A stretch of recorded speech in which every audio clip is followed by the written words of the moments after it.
Hello everyone, welcome back to Glitz and Glitter. So today I've already poured two things. I'm a little late to the party. I'm always late, you guys. Like, I catch up on YouTube when I can, and I always have to catch up and see what Daniel Cooper's doing.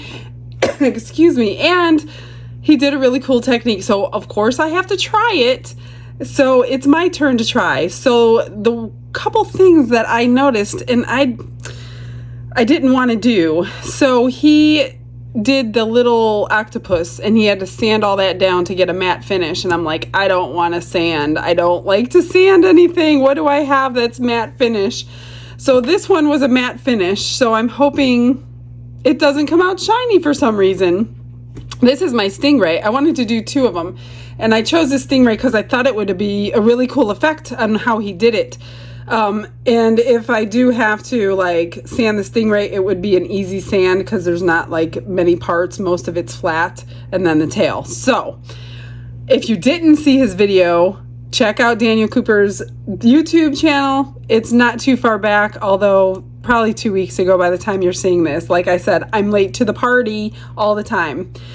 What he did was poured clear resin, then he used chameleon flakes. I'm assuming you can use chameleon flakes, maybe nail powders, any kind of like intense maybe chameleon powders, or even just regular chameleon powders, and you put it onto the back while it's tacky. I poured these before I went out. We had dinner with Debbie and Mike tonight, and that was so much fun, and we stayed longer than normal. So they're pretty cured. So I don't know that they're going to stick. We're going to try. If they don't stick, I have pulled out my tack it over and over. I don't want to try the whole, I left a little portion here to fill in with black resin because I think that'll give it a better effect when we unmold it. So I left a little space. I didn't really want to do the whole UV resin and tacky thing. I do think this would work if I have to use it, but let's just try. So first I'm going to, let's do this one. Let's see if it even works. So these are my chameleon flakes. This is Mermaid by Let's Resin. And you just basically, what he did, oh look, oh man, no, it really isn't gonna stick. So that kind of stinks. Yeah, I stayed out too long. I was hoping I would get back. Let's see if this one will stick. Maybe they cured at different rates. Oh, well, check that out. This one will stick. So I'm gonna back this whole thing in this chameleon powder. This one is called Pink Green Chameleon Flakes. Well, yeah, that one's a little deeper, so it did cure quicker, unfortunately. So at least I got one down. So we will try the whole tack it, but I'm going to take advantage of my timetable here with this one while I can. So I'm just going to paint this all on the Stingray. Man, if I was only a half hour earlier, if only I didn't walk my dogs when I got home, I would have maybe caught it in time. But this is a good way to test the tack it method. Oh, this one is not exactly sticking perfectly either. So I may go over parts of this. Oh, see, look at the tail. The tail is really thin and the tail sticks perfectly.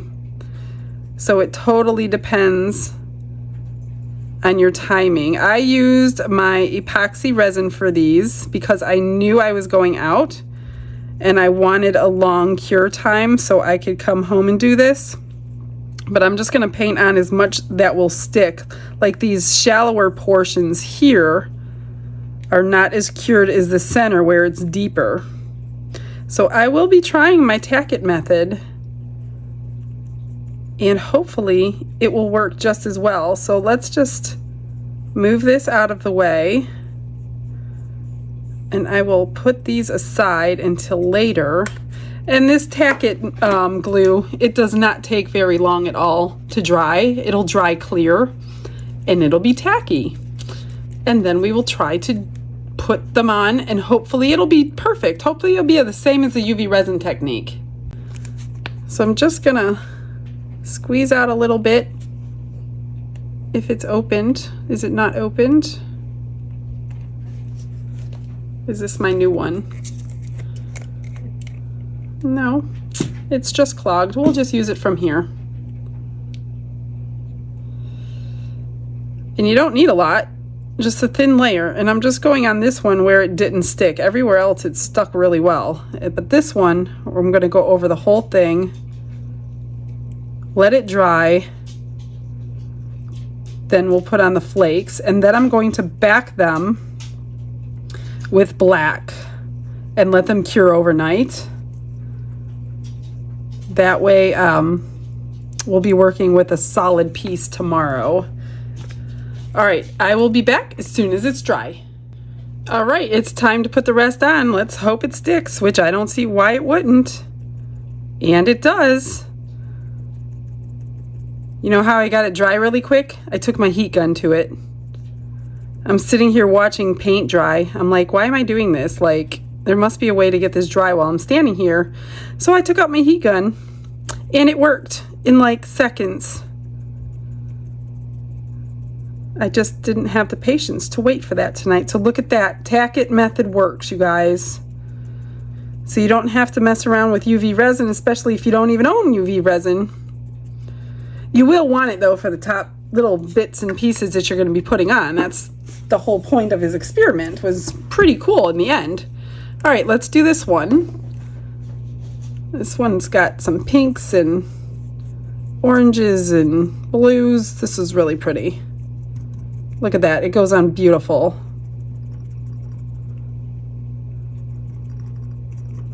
We're just gonna get this situated, and then I'm going to mix up some of my black epoxy. I don't need very much. And then I will let this cure overnight. We will get back to it tomorrow and see how well I can do with the top. This is actually a mold that I got from Hobby Lobby in the cake department. And it's like little flowers. I mean, what are you gonna do with it? I don't know. It's like a paperweight. It's, you know, art. It doesn't have to have a reason.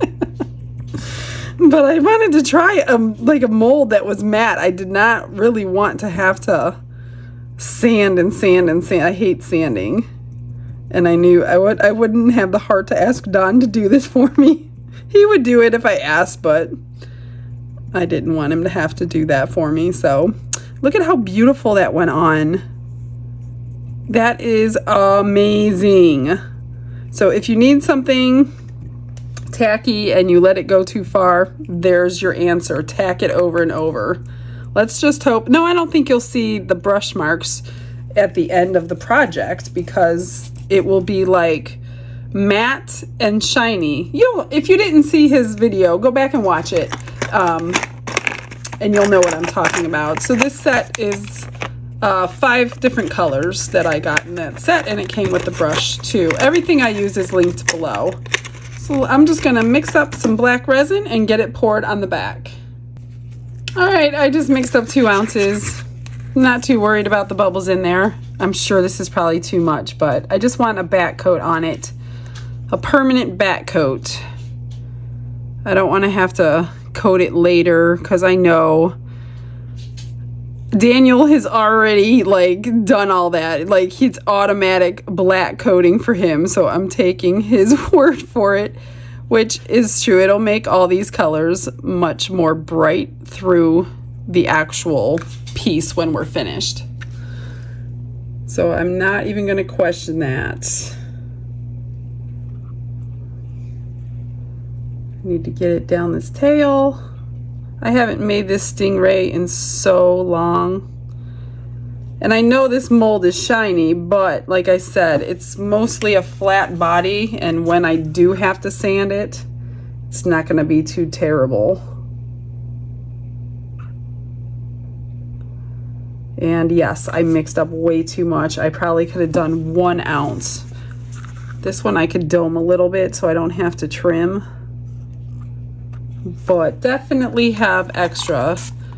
So I will figure out, look at that. Domed too much. All right, let me figure out what to do with the rest of this. I'll see you on demold. All right, it's time to unmold. I had to move over because Mr. Glitz took over my other spot to do his clock video I'm today. taking over the 4-leaf clover You want to do that one? that you took over before. I tried to explain to him what I'm doing with these. And I wasn't I listening. don't know that he understands. You want to unmold? I'll unmold it. Do you have resin on those? You don't really need gloves for this, so Oh, there goes my PPE. PP. Don't break his tail off.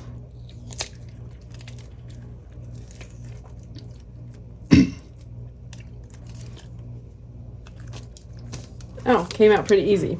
Oh, that's ugly. No, it's not.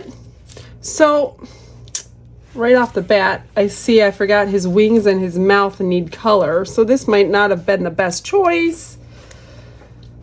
So, okay, well this one we can't see. So that's what the UV resin is going to be for.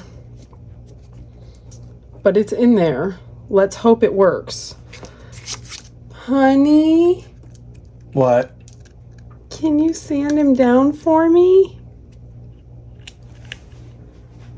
Why are you walking away?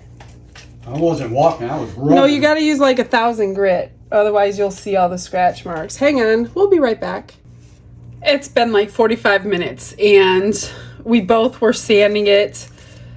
It's not the best job, but I can't do it anymore. We ended up taking a Dremel with a wire brush and going over the surface too. So my advice to you is get a mold that's already matte, because that was not fun. I do not know how he did that octopus, because there is no way that I would have ever done that. Let me find some alcohol. I want to clean these off real quick.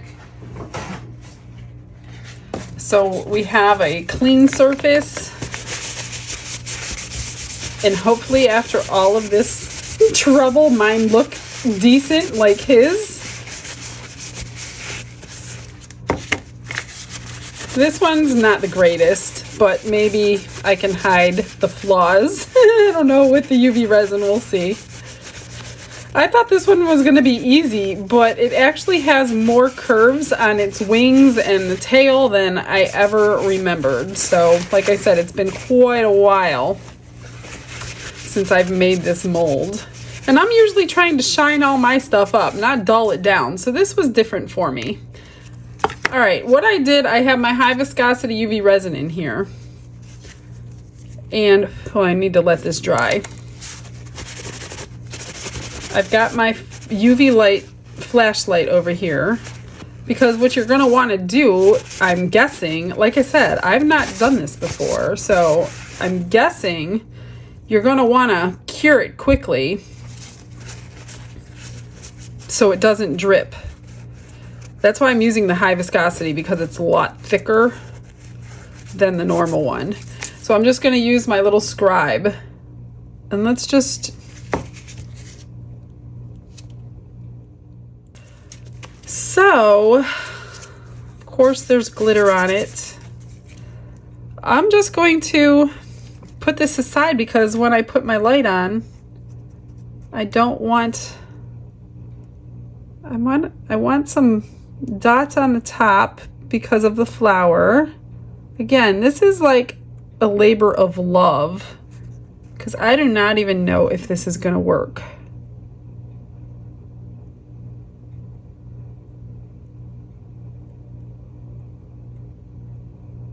I hope it works, because this is a lot of work.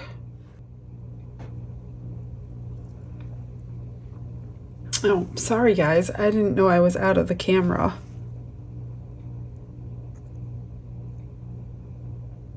He basically just put his dots wherever he wanted them to shine through the colors from the bottom.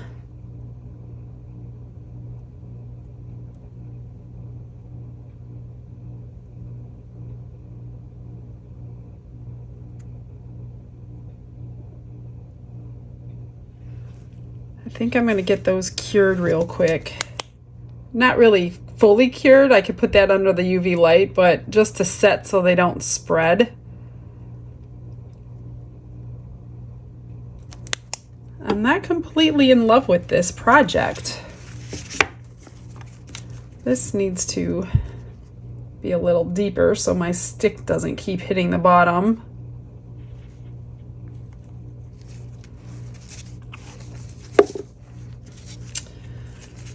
Let's see.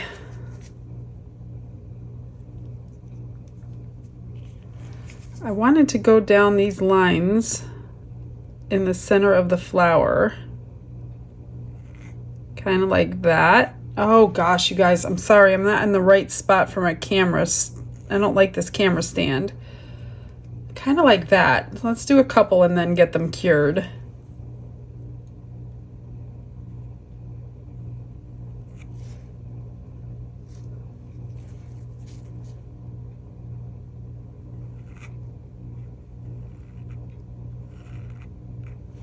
Let's do 2.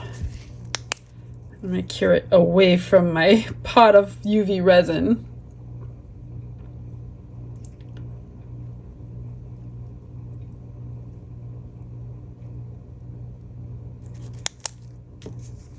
I don't know. I don't even know if I'm going to work on this stingray at this point. We'll see how this comes out first.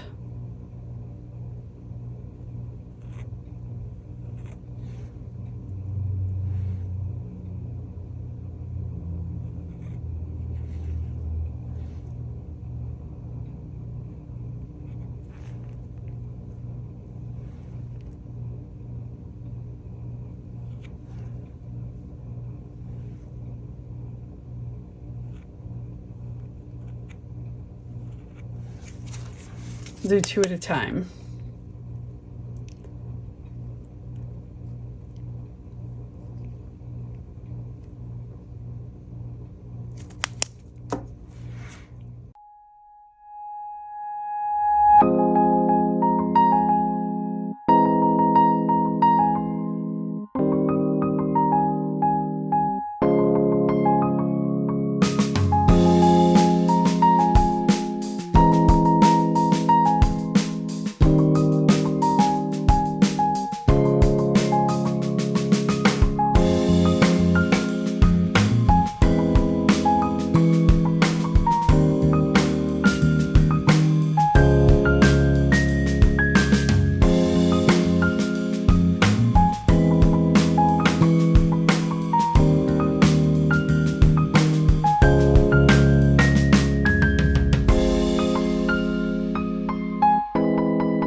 Okay, you guys, let me show you what I learned along the way. So it's very time consuming, and start with a matte mold for sure, because here's the stingray. I didn't show any of the tedious work because it was very tedious and it was very hard to get these dots the same size, so I gave up on that. But I'm not seeing a ton of the color, and I'm thinking it's because it's too thick, even though it's not that thick of a mold. I mean, you could see a little bit, but I'm not completely thrilled with it. I did outline him just to jazz him up. I put his eyes in black. So I'm thinking, I don't know. This took me like 45 minutes to sand this down. So there's a lot of time involved in this guy. But I mean, you can see the color, but it's not the best. Now let me show you the flower. Now the flower came out a little bit better. You could see the color from directly above changing, which is really cool. I did, of course, Michelle it up with some rhinestones And I put some rhinestones on the edge. But if you're not looking directly from the top, you're not going to see the color from the side, obviously, because there's no color reflecting. It's okay. It's not what I expected. So then I was curious and I was like, if this is too thick, I wonder how something thin would look. So what did I do? I made a keychain really quickly, and this is like the fastest and the thinnest and the best outcome I got. Are you ready to see it? Here it is. So this was really simple to do. I made the keychain in clear. I did take it out while it was tacky since I was using UV resin. I put my flakes on like I did, and I backed it with black gel polish, and then I put a clear coat on top of it. I sanded the top down with 1000 grit sandpaper, which went really quickly because this is completely flat. And then I dripped some UV resin on and cured it, and that was it. And so I made a keychain out of it. So that was the best outcome that I got of all these because it's so thin and you could see the colors on it through the nice big fat dots that I was able to get. So this was the best one that I got. So yeah, I don't know. I mean, what do you guys think? Was it worth all the time involved? I don't know that I would do it again personally. I wish you could do it on a coaster because that would look really cool, but it would be a lumpy, bumpy coaster. So if you can think of a thin mold that you could see the color through, let me know. And I will try it again for sure. But something like this, no, it was not worth my time on that. I do have some extras I can show you. So I took the black and from yesterday, when I poured the black on the back of these ones, I had a lot of black left over. So I took my keychain mold, my pendant mold, and I colored them with all different colors of the chameleon flakes, since that's what I was doing anyway. So I made a set. This is going to be a set that will be on eBay. So there's a chameleon flake under there. These are the earrings, of course. And then I made a pendant, which is pretty cool. And then I made the matching keychain to go with it. So this set will go together on eBay. And it looks pretty amazing in person. You could see all the color behind there. All right, and then I did this keychain with nail flakes and black backing. I love the nail flakes, you guys, but they don't give you enough. I'm already running low and I just got them, so I'm not happy about that. Here's a little keychain with chameleon powders. Chameleon flakes, sorry, not powders. So this is the purple and the pinkish one. And then one more with one of the other colors. So those are the extras. I don't know. Tell me what you think. Was it worth the time? I literally have hours into this. I don't think so, but I don't know. I think this was the best thing of the entire day, and this was the fastest item I made. Anyway, thanks for checking it out. I hope you learned something because I certainly did, and I'm gonna go forward from here. Daniel, you are a genius. Keep up the good work. It was my problem, not your problem. You had a great idea. I just executed it wrong the first time. All right, guys, I will see you tomorrow. You guys have a blessed day. Bye.